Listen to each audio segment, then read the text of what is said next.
Nandito na kami sa bahay and time check 2:45 na ng hapon. Nakapag-arrange na ako ng aming napamili kanina sa supermarket and nagluluto ako ngayon ng stove glaze. Kaba ng baboy, pinirito ko lang.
Apple strop.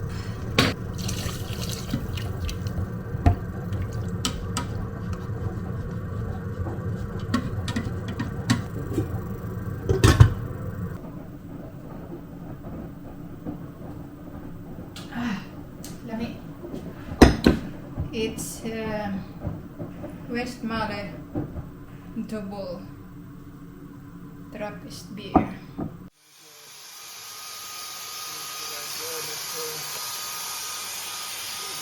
Misschien moet ik deze even...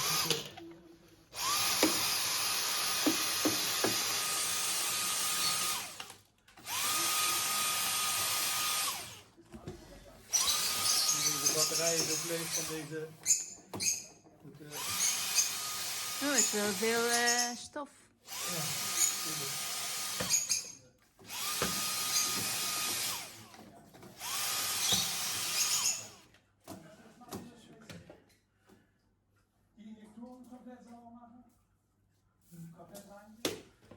Deze is ook een beetje vuil.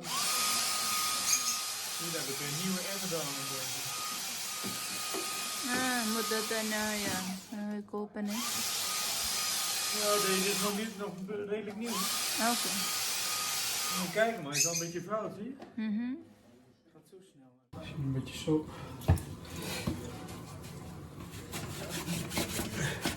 Het is wel vies, hè? Veel stof. Zo'n stof. Niet normaal.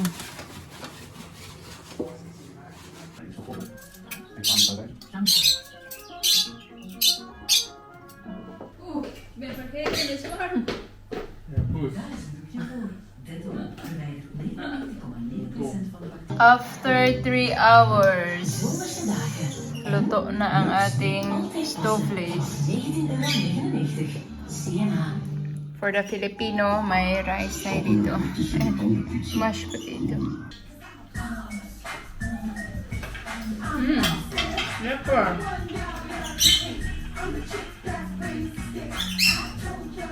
Ik proef weer. Ja, een beetje. Beetje alleen. Volgende keer nog meer. Nee, dat is genoeg. Oh, lekker. Vind ik lekker. Dit is de snelste stofzuigermotor ooit. Met 280 euro aan hoge zuigkracht. Een optisch gerichte lichtstraal ontvangt 2 keer zoveel onzichtbaar stof, terwijl een HEPA-filter... Echt wel? Ik wil gewoon kijken. Van hem, Over 2,5 maand willen ze hun eerste gasten ontvangen, maar is dat wel haalbaar? Op ons huis. En alles. Is dit genoeg?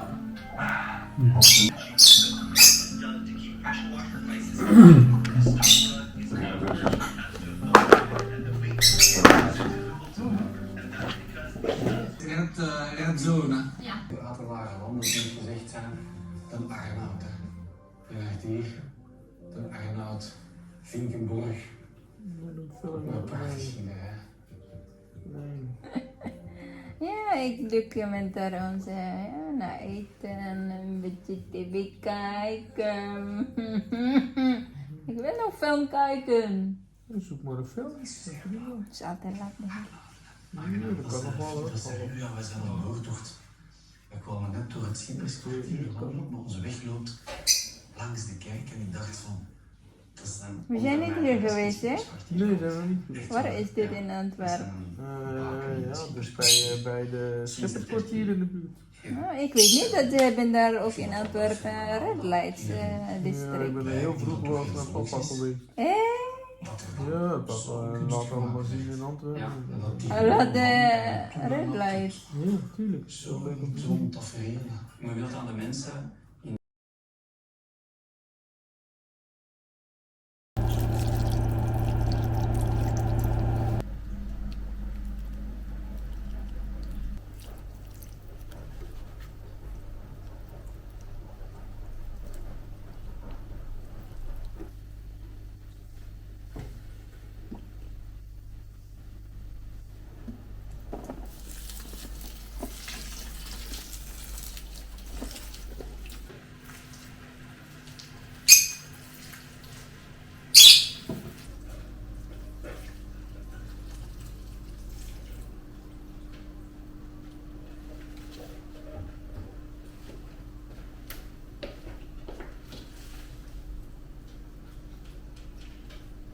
Good morning everybody! Kamusta? Araw ngayon ng Lunes.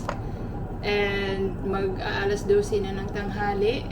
Actually maganda ang panahon kaya nagdidilig ako ngayon ng halaman namin sa loob ng bahay. And sa mga nagtatanong kung paano ko inalagaan itong aming orchids, ayan, papakita ko na sa inyo. I-share ko na sa inyo ang aking sikreto. Hindi na to sikreto. So, simple lang naman, sa isang linggo, kasi sa loob to ng bahay, sa isang linggo ko lang to dinidiligan and binabasa ko lang yung dahon at itong mga gamot. Hindi ko siya dito nilalagyan ng tubig kasi dati yun yung ginawa ko and hindi ko na malaya na hanggang dito na pala yung tubig. Malapit na mapuno and kaya namatay yung aking orchids. And now natuto ako, kailangan lang basa-basain yung dahon. And yung mga gamot. Ayan lang. Ayan. Tapos na. Balik ko na dito.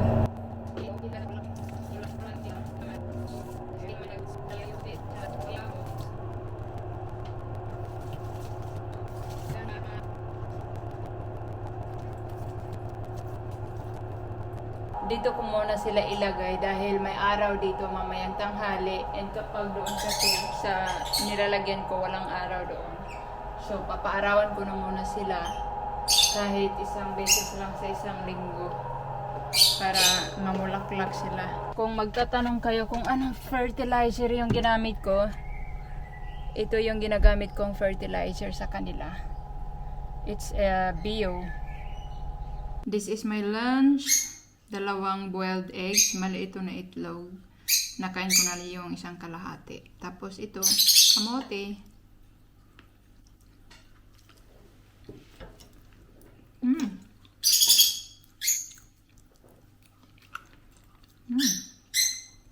Masarap.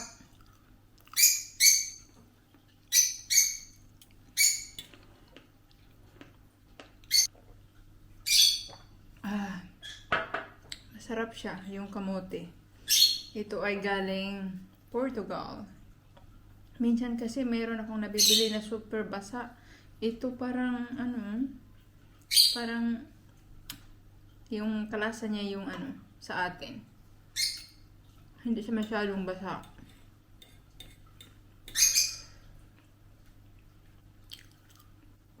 Itong itlog nilagyan ko lang ng kunting asin and black pepper. Sarap na siya.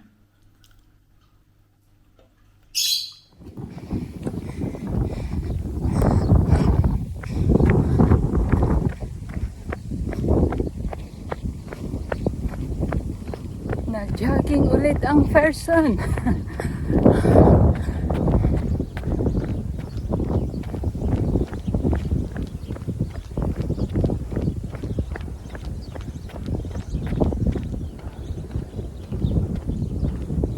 Always mahangin dito sa itaas. Sa dike. Whew.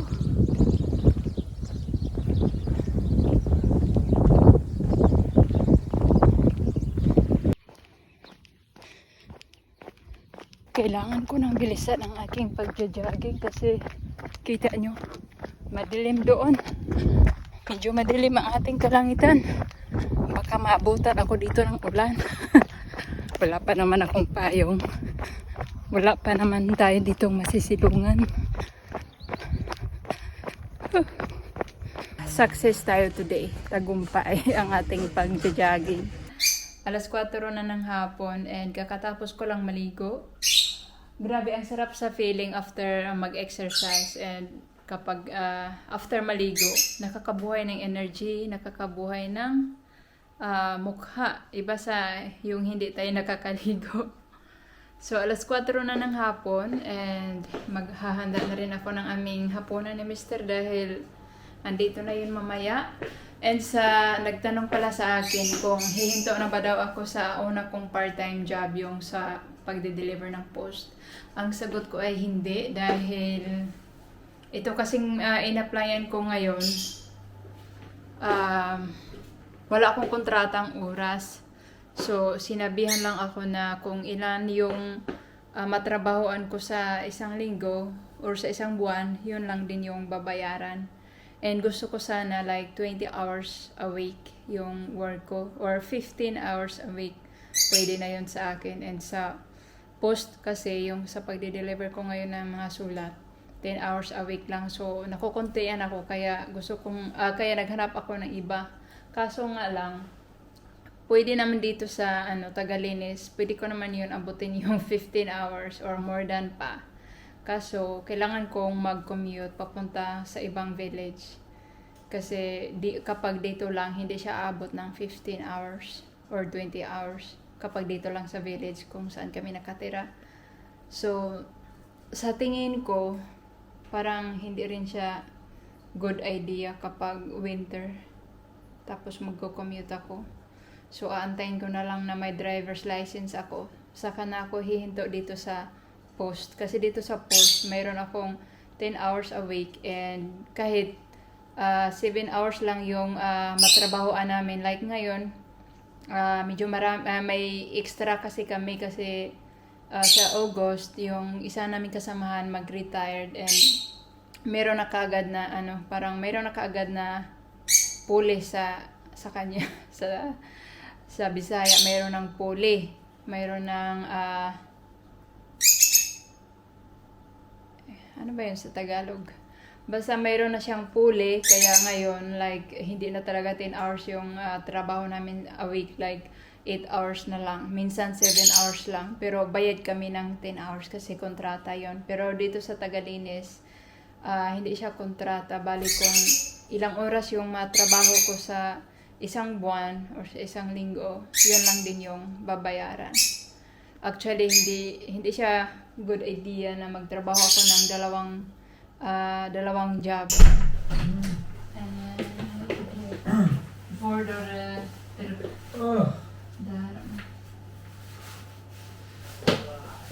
Ik ben gecongeerd deze week. Echt? En? Ja, niet meer bellen, hè? Altijd. Oh jee, dat is niet leuk.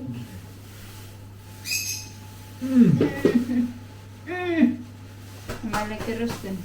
Ik ga eten maken.